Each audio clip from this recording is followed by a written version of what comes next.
let's talk about friendships in MBBS. Friendship എന്ന് പറഞ്ഞാൽ നിങ്ങൾക്ക് ഇപ്പോൾ ഞാൻ നേരത്തെ പറഞ്ഞല്ലോ, ഓപ്പറേഷൻ MBBS നമുക്ക് മൈൻഡിൽ വരുന്ന ഒന്നാണ്. കാരണം അതിലൊരു ഗ്രൂപ്പ് ഓഫ് 3 സ്റ്റുഡൻസിനെ കാണിക്കുന്നുണ്ട്. അവർ ഭയങ്കര ഫ്രണ്ട്സ് ആണ്. They are there for each other, അല്ലെ?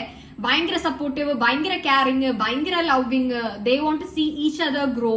ഇതൊന്നും അല്ല കേട്ടോ MBBSന്റെ റിയാലിറ്റി. MBBSലായിരിക്കും ചിലപ്പോൾ നിങ്ങൾ നിങ്ങളുടെ ലൈഫിൽ എക്സ്പീരിയൻസ് ചെയ്ത ഏറ്റവും ടോക്സിക് ആയ ഫ്രണ്ട്ഷിപ്സ് ഒക്കെ എക്സ്പീരിയൻസ് ചെയ്യാൻ പോകുന്നത്. I am like literally talking from my experience. Some of the worst people I met during my MBBS days, still meeting, okay? And some of the best people I met during my MBBS days, still meeting. But don't worry, because as the years go by, you will meet more people, and some of them will really match your vibe, and these are your kind of people. So that's the thing with friendship. But neatly MBBSനെ നമ്മളൊന്ന് compare ചെയ്യുകയാണെങ്കിൽ ഏതാ tough എന്നൊക്കെ ചോദിച്ചു കഴിഞ്ഞാൽ syllabus wise നോക്കുകയാണെങ്കിൽ obviously MBBS ഇതിപ്പോ എന്റെ first year second year books മാത്രമാണ്. MBBSന്റെ സിലബസ് ഞാൻ നേരത്തെ പറഞ്ഞു ഭയങ്കര വാസ്റ്റ് ആണ്. അപ്പൊ ഒരിക്കലും അത് നീറ്റ് വെച്ച് കമ്പയർ ചെയ്യാനേ പാടില്ല എന്ന് ഞാൻ പറയുള്ളൂ. കാരണം നീറ്റ് ഒരു ബക്കറ്റിൽ ഉള്ള വെള്ളമാണ് എങ്കിൽ MBBS is like an ocean. നേരെ മറിച്ച് നമ്മളിപ്പോ കോമ്പറ്റേറ്റീവ് നേച്ചർ ആണ് നോക്കുന്നെങ്കിൽ MBBS is not that competitive. കാരണം എന്താണെന്ന് വെച്ചാൽ ഇപ്പൊ MBBSൽ നിങ്ങൾ ഒരു എക്സാം തോറ്റു കഴിഞ്ഞാൽ ഇന്റേണൽസ് അല്ല പറയുന്നത്, ഇന്റേണൽസിൽ ഫെയിൽ ആവുന്ന വളരെ കോമൺ ആണ്. ബട്ട് യൂണിവേഴ്സിറ്റി നിങ്ങളിപ്പോ ഫെയിൽ ആയി വിചാരിച്ചാൽ നിങ്ങൾക്ക് അത് എഴുതിയെടുക്കാൻ പറ്റും. Nobody is going to come from outside and replace you. Okay, അപ്പൊ ആ ഒരു നേച്ചർ കാരണമാണ് നമ്മൾ പറയുന്നത് MBBS എന്താണ് നീറ്റ് വെച്ച് നോക്കുമ്പോൾ കോമ്പറ്റേറ്റീവ് അല്ല. ഇതാണ് നീറ്റും MBBSും തമ്മിൽ എനിക്ക് തോന്നിയൊരു ഡിഫറൻസ്. പിന്നെ ഒബ്വിയസ്ലി നീറ്റിന്റെ ടൈമിൽ നിങ്ങളെ സ്പൂൺ ഫീഡ് ചെയ്യാണ് ചെയ്യുന്നുണ്ടാവുക. നിങ്ങൾക്ക് ഇപ്പൊ കോച്ചിങ് ഇൻസ്റ്റിറ്റ്യൂട്ടിൽ നിന്നായാലും മെറ്റീരിയൽസ് തരുന്നുണ്ടാവും, ഗൈഡൻസ് കിട്ടുന്നുണ്ടാവും, എന്ത് പഠിക്കണം എങ്ങനെ പഠിക്കണം എന്നൊക്കെ നിങ്ങൾക്ക് അറിയാം. നേരെ മറിച്ച് MBBSൽ വരുമ്പോൾ നിങ്ങൾക്ക് എന്ത് പഠിക്കണം എന്ന് മനസ്സിലാവുന്നില്ല, എങ്ങനെ പഠിക്കണം എന്ന് മനസ്സിലാവുന്നില്ല. ഒരു രീതിക്കുള്ള സ്പൂൺ ഫീഡിങ് നിങ്ങൾ എക്സ്പെക്ട് ചെയ്ത് വരില്ല. കാരണം ഞാൻ നേരത്തെ പറഞ്ഞു സ്ലൈഡ് ഷോസ് ആണ് നടക്കാൻ പോകുന്നത്. പിന്നെ കുറച്ച് കഴിഞ്ഞാൽ SGDs ആയിരിക്കും. അതെന്ന് പറഞ്ഞാൽ നിങ്ങൾ പഠിച്ചിട്ട് പ്രസന്റ് ചെയ്യണം ആൻഡ് ആ ടോപ്പിക്കിനെ കുറിച്ച് നേരത്തെ പഠിച്ചു വരണം. ആൻഡ് പ്രൊഫസേഴ്സ് അവർക്ക് ആഡ് ചെയ്യാനുള്ള പോയിന്റ്സ് നിങ്ങളുടെ പ്രസന്റേഷൻ കഴിഞ്ഞിട്ട് പറഞ്ഞുതരും. ഇപ്പൊ തേർഡ് ഇയറിലൊക്കെ നമുക്ക് ഫുൾ നടക്കുന്ന ഇതാണ്. എസ് പോലെ സ്പൂൺ ഫീഡിംഗ് ഹാബിറ്റ്സ് ഒരിക്കലും നിങ്ങൾ MBBSൽ എക്സ്പെക്ട് ചെയ്യരുത്. നിങ്ങളുടെ ഫുഡ് ഹാബിറ്റ്സ് ചേഞ്ച് ആവും. ഇപ്പോ മെഡിക്കോസ് ആണ് ഏറ്റവും കൂടുതൽ അഡ്വൈസസ് കൊടുക്കുക. അങ്ങനെ കഴിക്കും, ഇങ്ങനെ കഴിക്കും, ഇത് കഴിച്ചാൽ കൊളസ്ട്രോൾ കൂടും, ഇങ്ങനെ പോയാൽ ഷുഗർ സ്പൈക്ക് ചെയ്യും. പക്ഷെ ഒരു കൺട്രോളും ഇല്ലാത്ത അൺഹെൽത്തിയസ്റ്റ് ഫുഡ് കഴിക്കുന്നത് മെഡിക്കോസ് തന്നെയായിരിക്കും. ഇപ്പൊ നമ്മുടെ കോളേജിൽ ഹെൽത്ത് ചെക്കപ്പ് ഉണ്ടായിരുന്നു. നമ്മുടെ ബാച്ചിനെ മൊത്തം ചെക്ക് ചെയ്തു. ഒരുവിധം എല്ലാവർക്കും കൊളസ്ട്രോൾ ഹൈ ആണ്, കുറെ പേർക്ക് ഫാറ്റി ലിവർ വരെ ഉണ്ട്. ഇതിന്റെ ഒരു മെയിൻ റീസൺ എന്ന് പറഞ്ഞാൽ നമ്മുടെ അവിടുത്തെ ഫുഡ് ഹാബിറ്റ് ആണ്. നിങ്ങൾ ഫസ്റ്റ് ഇയറിലൊക്കെ കയറി കഴിഞ്ഞാൽ നിങ്ങൾക്ക് ഒരു 10 ഡിസെക്ഷൻ ടേബിൾ ഉണ്ടെങ്കിൽ ആൻഡ് 100 കുട്ടികളാണ് നിങ്ങളുടെ ബാച്ച് സ്ട്രെങ്ത് എങ്കിൽ ഓരോ ഡിസെക്ഷൻ ടേബിളും 10 സ്റ്റുഡൻസിനെ റാൻഡം ആയിട്ട് എന്ത് ചെയ്യും, ഗ്രൂപ്പ് ചെയ്യും. ആൻഡ് സ്റ്റുഡൻസ് എല്ലാവരും പരസ്പരം പരിചയപ്പെടുന്ന ഒരു ഗാദറിംഗ് കൂടിയൊക്കെ ഈ ഡിസെക്ഷൻ ടേബിൾ. ഹെഡ് പഠിക്കാൻ ഒരു ടേബിൾ ആയിരിക്കും, അപ്പർ ലിംബ് പഠിക്കാൻ ഒരു ടേബിൾ ആയിരിക്കും, ലോവർ ലിംബ് പഠിക്കാൻ ഒരു ടേബിൾ ആയിരിക്കും. ആൻഡ് ഓരോന്നിന്റെ ഡിസെക്ഷൻ തീരുന്ന അന്ന് നിങ്ങൾക്ക് ടേബിൾ ട്രീറ്റ് എന്നൊക്കെ പറഞ്ഞ ഓരോ പരിപാടി ഉണ്ടാവും. അങ്ങനെ കുറെ പരിപാടികൾ ഈ ഒരു ക്യാമ്പസ് ലൈഫിന്റെ ഇടയിൽ നിങ്ങൾക്ക് ഉണ്ടാവും. ആൻഡ് ആ ദിവസങ്ങളൊക്കെ നിങ്ങൾ പുറത്തുനിന്നേക്കും ഫുഡ് കഴിക്കുക, നല്ല അൺഹെൽത്തി ആയ ഫുഡ് ആയിരിക്കും കഴിക്കും. ഇപ്പൊ കോഴിക്കോട് മെഡിക്കൽ കോളേജ് എന്ന് പറഞ്ഞാൽ കോഴിക്കോട് ഫുഡിന്റെ സ്ഥലമാണ്. ചുറ്റിലും പറഞ്ഞാൽ എത്രയോ സ്പോട്ട്സ് ഉണ്ട് ഫുഡിന്റെ. ഇങ്ങനെ ആ ക്യാമ്പസ് ലൈഫിന്റെ ഇടയ്ക്ക് ഒരുവിധ ടൈമിലൊക്കെ നിങ്ങൾ എന്ത് ചെയ്യും, പുറത്തുനിന്നായിരിക്കും ഫുഡ് ഉണ്ടാവുക. അപ്പോൾ ലൈക്ക് ഫുഡ് ഹാബിറ്റ്സിലും നല്ല രീതിക്ക് എനിക്ക് ചേഞ്ച് വരും തോന്നിയിട്ടുണ്ട്. ഇതിന്റെ ലാസ്റ്റിലേക്ക് എന്നൊക്കെ പറഞ്ഞാൽ ഞാൻ ഈവൻ വെജ് ആയിട്ടുണ്ടായിരുന്നു. അതിൽ തന്നെ മെയിൻലി ഞാൻ ഫ്രൂട്ട്സ്, അതേപോലെ കേർഡ്, റൈസ്, ഇങ്ങനെ കുറച്ച് ഐറ്റംസ് മാത്രം ലിമിറ്റ് ചെയ്തിട്ടായിരുന്നു കഴിച്ചിട്ടുണ്ടായിരുന്നത് ലാസ്റ്റത്തെ ആ ഒരു 1 month. ഒരു രീതിക്കും എനിക്ക് ഒരു രീതിയിലും അസുഖം വരരുത്, പുറത്തുനിന്ന് കഴിക്കരുത് എന്നുള്ള നിർബന്ധം കാര്യങ്ങളൊക്കെ ഉണ്ടായിരുന്നു. പക്ഷെ നേരെ മറിച്ച് എനിക്ക് തോന്നിയത് ഞാനൊരു മെഡിക്കോ ആയതിനു ശേഷം എന്റെ ഫുഡ് ഹാബിറ്റ്സ് കുറച്ചുകൂടി അൺഹെൽത്തി ആവാണ് ചെയ്തത്. അതേപോലെ രാവിലെ ഫുഡ് സ്കിപ്പ് ചെയ്യാനുള്ള ടെൻഡൻസി ഭയങ്കര ഹൈ ആയിരിക്കും. ഒരുവിധ ടൈമിലൊന്നും നമ്മൾ കഴിക്കില്ല. പിന്നെ അവിടെ എത്തി ക്ലിനിക്സിന്റെ ഇടയിൽ ഒരു ബ്രേക്ക് കിട്ടുമ്പോഴേക്കും നമ്മൾ ഭക്ഷണം കഴിക്കുക. കാരണം ഞാൻ നേരത്തെ പറഞ്ഞല്ലോ എഴുന്നേക്കാനേ മടിയായിരിക്കും. അപ്പൊ പിന്നെ ഭക്ഷണത്തിന്റെ കാര്യം പറയേണ്ട ആവശ്യം ഉണ്ടാവില്ലല്ലോ. ലൈക്ക് റീൽസ് തന്നെ കണ്ടിട്ടുണ്ടോ, ഡീഹൈഡ്രേറ്റഡ് ആയിട്ട് ബ്രേക്ക്ഫാസ്റ്റും സ്കിപ്പ് ചെയ്തിട്ട് എങ്ങനെയൊക്കെ ഓടി കളിച്ചിട്ടേക്കും മെഡിക്കോസ് രാവിലത്തെ theory morning class about health കേൾക്കാൻ പോകുന്നുണ്ടാവുക. So that's a kind of contradiction. എനിക്ക് വന്നൊരു റിയലൈസേഷൻ പറഞ്ഞാൽ ഡോക്ടേഴ്സിന് ഒരുപാട് ജോലി ഉണ്ടെന്നുള്ളത് നമ്മൾ കേൾക്കുന്ന ഒരു കാര്യമാണ്. പക്ഷെ എത്രത്തോളാണ് ഈ വർക്ക് ലോഡ് എന്നുള്ളത് നമ്മൾ ശരിക്കും അവിടെ ക്ലിനിക്സിൽ പോകുമ്പോഴാണ് മനസ്സിലാക്കുക. എസ്പെഷ്യലി ഇപ്പോൾ ഒരു ഗവൺമെന്റ് കോളേജിലാണ് നിങ്ങൾ പഠിക്കുന്നതെങ്കിൽ OPയിലൊക്കെ നിൽക്കുമ്പോഴാണ് നിങ്ങൾ ശരിക്കും എത്രത്തോളം കേസാണ് ഇത് വരുന്നത്, ഇവർ എത്രത്തോളം പേഷ്യൻസിന് ഒരു ദിവസം കാണുന്നുണ്ട് എന്നുള്ള ഒരു കാര്യം സ്ട്രൈക്ക് ചെയ്യുക ആ ഒരു ടൈമിലാണ്.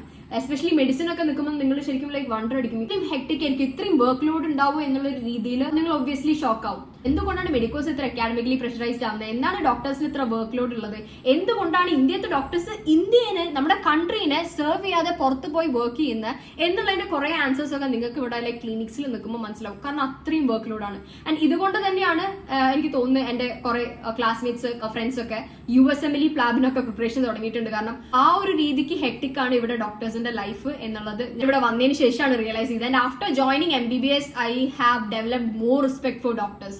MBBS കഴിഞ്ഞ ഒരാളെന്നൊക്കെ പറയുമ്പോൾ എനിക്ക് ഒടുക്കത്തെ റെസ്പെക്ട് ആണ്. അപ്പോൾ എല്ലാം കൂടി ഒന്ന് സമറൈസ് ചെയ്ത് പറയുകയാണെങ്കിൽ ഫസ്റ്റ് ഇയറിൽ ഞാൻ പറഞ്ഞല്ലോ, തുടക്കത്തിൽ തന്നെ നിങ്ങൾ വരുമ്പോൾ ഭയങ്കര എക്സൈറ്റഡ് ആയിരിക്കും. ഫ്രഷേഴ്സ്, നേരത്തെ പറഞ്ഞ പോലെ ടേബിൾ ട്രീറ്റ്, അതേപോലെ ക്യാമ്പസ് ലൈഫ് ഒക്കെ കണ്ട് നിങ്ങൾ നല്ല എക്സൈറ്റഡ് ആയിരിക്കും. ഒരു പുതിയ എൻവയോൺമെന്റ്, പിന്നെ ഒടുക്കത്തെ റെസ്പെക്ട് ആയിരിക്കും എല്ലാവരുടെ കയ്യിൽ നിന്നും. കാരണം എന്താ, നിങ്ങൾ റാങ്ക് ഒക്കെ വാങ്ങി മെഡിക്കൽ കോളേജിൽ സീറ്റ് ഒക്കെ വാങ്ങിയതല്ലേ എന്നുള്ള രീതിക്ക് പുറത്തുനിന്ന് നിങ്ങൾക്ക് ഭയങ്കര ഒരു കൈൻഡ് ഓഫ് എന്താണ് റെസ്പെക്ട് കാര്യങ്ങളൊക്കെ ഉണ്ടാവും. പക്ഷെ കുറച്ച് ടൈം അങ്ങോട്ട് കഴിയുമ്പോൾ you would be trying your best to catch up with the academics and at a point you would be completely fed up. മടുത്തിട്ടുണ്ടാവും നിങ്ങൾക്ക്. അപ്പൊ എന്റെ ഒരു ഫ്രണ്ട് ഉണ്ടായിരുന്നു, അവള് റിപ്പീറ്റർ ആയിരുന്നു. അവള് ലൈക്ക് ഫസ്റ്റ് ഇയർ തുടങ്ങിയ ഒരു 1 month കഴിഞ്ഞപ്പോഴേക്ക് she was like kind of depressed. She was like, എടോ എനിക്ക് പഠിക്കണ്ടോ, നിർത്താൻ തോന്നുന്നു, ഒരു 10 ലക്ഷം കിട്ടിയിട്ടുണ്ടെങ്കിൽ കൊടുത്തിട്ട് ഇവിടുന്ന് ഓടിപ്പോയേനെ എന്നായിരുന്നു നമ്മളെ പരസ്പരം ആ ടൈമിൽ പറഞ്ഞുകൊണ്ടിരുന്നത്.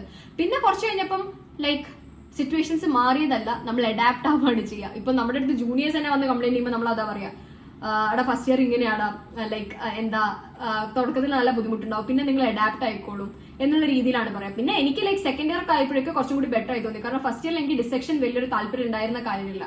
സെക്കൻഡ് ഇയർ ആകുമ്പോൾ ഡിസെക്ഷൻ കംപ്ലീറ്റ്ലി പോയി, പകരം നിങ്ങൾക്ക് പോസ്റ്റിംഗ് കാര്യങ്ങളൊക്കെ തുടങ്ങി. അപ്പോൾ എനിക്ക് കുറച്ചും കൂടി ബെറ്റർ ആയ പോലെയാണ് തോന്നിയത്. ആൻഡ് തേർഡ് ഇയർ എന്നൊക്കെ പറഞ്ഞാൽ അപ്പം എനിക്ക് വീഡിയോ എന്നെ ഷൂട്ട് ചെയ്യാൻ പറ്റുന്നത് മേ ബി ഞാൻ തേർഡ് ഇയർ ആയതുകൊണ്ടിരിക്കും. കാരണം ഇത് പറഞ്ഞ ഒരു ഹണിമൂൺ പീരീഡ് ഓഫ് MBBS എന്നാ പറയാ. 2 സബ്ജക്ട്സ് മാത്രമേ നമുക്കുള്ളൂ, forensic, community medicines. Obviously postings, clinics അതിന്റെ ഒരു രീതി തന്നെ പോയിക്കൊണ്ടേ നിൽക്കും. പക്ഷെ like compared to other years number of subjects third ഇയറിൽ കുറവാണ്. അപ്പൊ ആ ഒരു റീസണിനെ കൊണ്ട് തേർഡ് ഇയറിൽ കുറച്ചും കൂടി ഫ്രീ ആണ്. അപ്പൊ ഫസ്റ്റ് ഇയറിൽ നിങ്ങൾ നല്ല രീതിക്ക് ചടക്കുന്ന ടൈമിൽ നിങ്ങൾ ഇത് വേണം ചിന്തിക്കാൻ വേണ്ടിയിട്ട്. ലൈക്ക് കുറച്ചും കൂടി പോകുമ്പോൾ നിങ്ങൾ അഡാപ്റ്റ് ആവും and things will get A bit better. ഇപ്പൊ എന്റെ ക്ലാസ്സിൽ ഒരു സ്റ്റുഡന്റ് ഉണ്ടായിരുന്നു, ഒരു റിപ്പീറ്റർ ആയിരുന്നു. ആ ഒരു സ്റ്റുഡന്റ് ക്ലാസ് തുടങ്ങി കുറച്ച് മാസങ്ങൾക്കുള്ളിൽ തന്നെ MBBS ക്വിറ്റ് ചെയ്ത് പോയിട്ടുണ്ടായിരുന്നു. അതായത് CMCയിൽ അഡ്മിഷൻ കിട്ടി, സീറ്റ് കിട്ടിയിട്ട് അത് വേണ്ട വിചാരിച്ചിട്ട് ക്വിറ്റ് ചെയ്ത് പോയിട്ടുണ്ടായിരുന്നു. അപ്പൊ അങ്ങനത്തെ വരെ ഇൻസിഡൻസ് ഉണ്ടായിട്ടുണ്ട്. പ്രശ്നം, ഫെയിലിയർ, ഇതൊക്കെ MBBSൽ വളരെ കോമൺ ആയ കാര്യങ്ങളാണ്. എസ്പെഷ്യലി യൂണിവേഴ്സിറ്റി ടൈമിൽ ഞാൻ പറയണ്ടല്ലോ, നല്ല രീതിക്ക് പ്രഷർ ഉണ്ടാവും. ലൈക്ക് നിങ്ങൾ ഇങ്ങനെ ആലോചിക്കുക, എന്റെ അമ്മ ഇതൊന്നും വേണ്ടിയില്ലായിരുന്നു എന്ന് വരെ നിങ്ങൾ ആലോചിക്കുന്ന സിറ്റുവേഷൻസ് ചിലപ്പോൾ ഉണ്ടായി വരും. പക്ഷെ ഇതിനൊരു എക്സാക്ട് സൊല്യൂഷൻ എനിക്ക് തോന്നിയിട്ടില്ല. അഡാപ്റ്റ് ചെയ്യുക എന്നുള്ളതാണ് ഞാൻ ആയാലും എന്റെ സീനിയേഴ്സ് ആയാലും ഞാൻ ചെയ്ത് കണ്ടിട്ടുള്ള ഒരു സൊല്യൂഷൻ. ചില ടൈമിൽ നമുക്ക് ഇഷ്ടമുള്ള കാര്യങ്ങളൊക്കെ ഈ ഒരു കോഴ്സിന്റെ ഇടയിൽ സാക്രിഫൈസ് ചെയ്യേണ്ടി വരും. ചില ടൈമിൽ നിങ്ങളുടെ ആ ഒരു പീസ് ഓഫ് മൈൻഡ് പോയിന്ന് വരും. ആ ഒരു റീസൺസ് ഒക്കെ തന്നെ ആയിരിക്കണം ചിലപ്പോൾ MBBSന്റെ ഒരു ഡാർക്ക് സൈഡ് എന്ന് പറഞ്ഞിട്ട് റെഫർ ചെയ്ത് കാണാവുന്നത്. ഇപ്പൊ MBBSൽ സർവൈവ് ചെയ്യാൻ ഒരു മന്ത്രം ഉണ്ടെങ്കിൽ എനിക്ക് തോന്നിയിട്ടുള്ളത് it is adapt and overcome.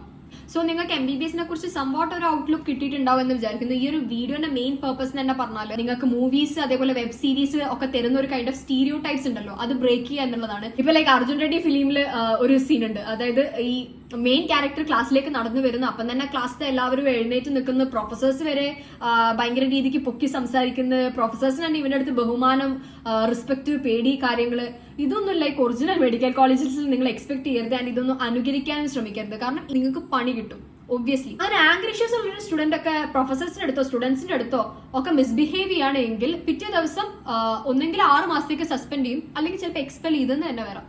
ഇപ്പൊ റാഗിങ്ങിന്റെ ഒക്കെ റിയാലിറ്റി പറഞ്ഞപ്പോ എന്റെ കോളേജ് റിലേറ്റഡ് ആയി സംസാരിക്കുകയാണെങ്കിൽ റാഗിംഗ് ഒക്കെ പണ്ടൊക്കെ അത്യാവശ്യം ഉണ്ട് എന്നുള്ള രീതിയിൽ ഞാൻ കേട്ടിട്ടുണ്ട്. പക്ഷെ ഇപ്പൊ ഒക്കെ പറയുകയാണെങ്കിൽ റാഗിംഗ് എന്നൊക്കെ പറഞ്ഞാൽ നിങ്ങൾ വിചാരിക്കുന്ന രീതിയിലോ അല്ലെങ്കിൽ ഫിലിംസിലൊക്കെ കാണുന്ന രീതിയിലുള്ള ഒരു കൈൻഡ് ഓഫ് റാഗിംഗ് ഒന്നും ഇല്ല. അങ്ങനെയൊക്കെ ലൈക്ക് റാഗ് ചെയ്ത് കഴിഞ്ഞാൽ പിറ്റേ ദിവസം ആ സീനിയറിന് സസ്പെൻഷൻ കിട്ടും, ഉറപ്പാണ്.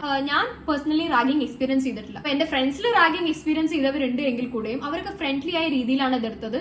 സീനിയേഴ്സ് ആയാലും ഫ്രണ്ട്ലി ആയ രീതിയിലാണ് അവർ അപ്രോച്ച് ചെയ്തത്. അതല്ലാതെ ഇപ്പൊ ജൂനിയറിനെ ഹേർട്ട് ചെയ്യുന്ന രീതിയിലോ ഹാം ചെയ്യുന്ന രീതിയിലോ ഒരു സീനിയർ റാഗി ആണെങ്കിൽ എഗെയിൻ സസ്പെൻഡ് ആയിരിക്കും, ചിലപ്പോൾ എക്സ്പെൽഡ് ആയിരിക്കും. ഇത് തമാശക്ക് പറയല്ല, ഇത് ഇങ്ങനത്തെ സിറ്റുവേഷൻസ് ഉണ്ടായിട്ടുണ്ട്. ഇപ്പൊ നീറ്റിന്റെ ടൈമിൽ നിങ്ങൾ എത്രത്തോളം നിങ്ങൾ സെൽഡ് ഔട്ട് ചെയ്തിട്ടുണ്ടോ അതിന്റെ ഒരു 2 ഇരട്ടി നിങ്ങൾ MBBS ടൈമിൽ നിങ്ങളെ തന്നെ ക്വസ്റ്റ്യൻ ചെയ്യും. നിങ്ങളിപ്പോ MBBS എത്രത്തോളം താല്പര്യത്തോട് കൂടി എടുത്താലും നിങ്ങൾ ഒരിക്കലെങ്കിലും നിങ്ങൾ സെൽഡ് ഔട്ട് ചെയ്യും. ഇത് എനിക്ക് പറ്റിയത് തന്നെയാണോ, എന്നെ കൊണ്ട് പറ്റുമോ എന്നുള്ളത് ചിന്തിച്ചെന്ന് വരും. One thing I realise is that is also part of the course. So if you ask me like do I regret choosing MBBS? I don't regret choosing MBBS. As long as I can imagine about myself, I can only dream about being a doctor. കാരണം എന്താ വെച്ചാൽ എനിക്ക് MBBS ഇഷ്ടമാണ്.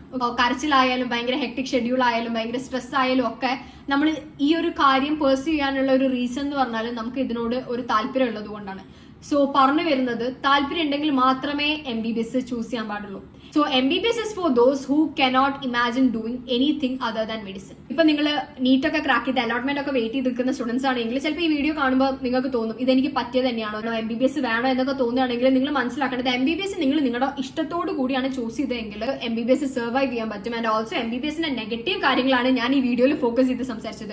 MBBSന്റെ positive aspects ഒരുവിധം എല്ലാവർക്കും അറിയുന്നേക്കും. അതിൽ ഏറ്റവും മികച്ച ആസ്പെക്ട് എന്ന് പറഞ്ഞാൽ നിങ്ങൾക്ക് കിട്ടുന്ന റെസ്പെക്ട് ആണ്.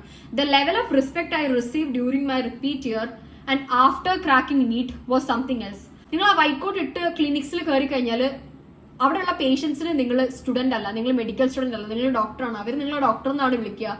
ഒരു ഡോക്ടർ അടുത്ത് സംസാരിക്കുന്ന പോലെയൊക്കെ നിങ്ങളുടെ അടുത്ത് സംസാരിക്കുക. And you will be like amazed, ഓ എന്നെ തന്നെയാണോ, ഞാൻ ഡോക്ടർ അല്ല, ഞാൻ സ്റ്റുഡന്റ് ആണ് എന്ന് നിങ്ങൾ ചിലപ്പോൾ പറഞ്ഞ് മനസ്സിലാക്കേണ്ടി വരും. There was this one moment which I remember. നമുക്ക് പീഡിയാട്രിക്സിലായിരുന്നു പോസ്റ്റിംഗ്സ്. അപ്പൊ നമ്മൾ അപ്പൊ ഞാനും എന്റെ ഫ്രണ്ടും കേസ് എടുത്തുകൊടുക്കുക. കേസ് എടുക്കുന്ന ടൈമിൽ ഈ ഒരു കുട്ടീന്റെ അമ്മ വന്നിട്ട് എന്നെയും എന്റെ ഫ്രണ്ടിനും ഹാപ്പി ഡോക്ടേഴ്സ് ഡേ ഒക്കെ വിഷ് ചെയ്തു പോയി. അപ്പോൾ ലൈക്ക് വി വേ ലൈക്ക് നമ്മൾ ഡോക്ടർ ആയിട്ടില്ല, നമ്മൾ സ്റ്റുഡൻസ് അപ്പൊ ഞങ്ങൾക്ക് നിങ്ങൾ ഡോക്ടറാ എന്ന് പറഞ്ഞിട്ട് പോയിട്ടുണ്ടായിരുന്നു. We were like on cloud 9. നമ്മൾ അത്രയും ഹാപ്പി ആയിരുന്നു ആ ഒരു ദിവസം. ഇതിപ്പോ ഞാൻ നിങ്ങളുടെ അടുത്ത് വൺ ഇൻസിഡന്റ് പറഞ്ഞാണ്. ഇതിലേക്ക് നിങ്ങൾക്ക് ക്ലിനിക്സിൽ കയറുമ്പോൾ നിങ്ങൾക്ക് തന്നെ അനുഭവിക്കാൻ പറ്റുന്ന ഒരു കാര്യം, നിങ്ങൾ ആ വൈറ്റ് കോട്ട് നടക്കുമ്പോഴേക്കും എല്ലാവരും നിങ്ങൾക്ക് മാറി തരുന്നുണ്ടാവും. ആളെ അപ്രോച്ച് ചെയ്യുമ്പോൾ they would be approaching you with risk. ഇങ്ങനെ കുറെ പോസിറ്റീവ് ആസ്പെക്ട്സ് നിങ്ങൾക്ക് എക്സ്പീരിയൻസ് ചെയ്യാനുണ്ട്. ഇത് ഞാൻ ഫോക്കസ് ചെയ്ത് പറയാത്തത് ആ വക കാര്യങ്ങൾ നിങ്ങൾക്ക് ചിലപ്പോൾ അറിയാവുന്നതായിരിക്കും എന്നുള്ളത് കൊണ്ടാണ്. കാരണം നെഗറ്റീവായ കാര്യങ്ങളാണ് ആൾക്കാർ ഹൈഡ് ചെയ്യാൻ ശ്രമിക്കുക. ആ ഒരു നെഗറ്റീവായ കാര്യങ്ങളുടെ ഒരു ഔട്ട്ലുക്ക് നിങ്ങൾക്ക് തരിക എന്നുള്ളതായിരുന്നു നമ്മുടെ ഈ ഒരു വീഡിയോന്റെ aim. So I think you got an outlook about the negative aspects of MBBS and the real versus reality version of MBBS. MBBS ഒരിക്കലും അല്ലെങ്കിൽ നിങ്ങൾ റീലിൽ കാണുന്ന പോലെ MBBS എടുത്തു കഴിഞ്ഞാൽ സെറ്റ് ആയിരുന്നു, അല്ലെങ്കിൽ ഭയങ്കര എസ്തെറ്റിക് ആയ ലൈഫാണ് നിങ്ങൾ ലീഡ് ചെയ്യാൻ പോകുന്നതോ അങ്ങനെയൊന്നും വിചാരിക്കരുത്. എല്ലാത്തിനും അതിന്റേതായ സ്ട്രഗിൾ ഉണ്ട് എന്ന് പറയുന്ന പോലെ തന്നെ MBBSന് അതിന്റേതായ സ്ട്രഗിൾസ് ഉണ്ട്. So that's it for today's video. Until we meet next time. Piece.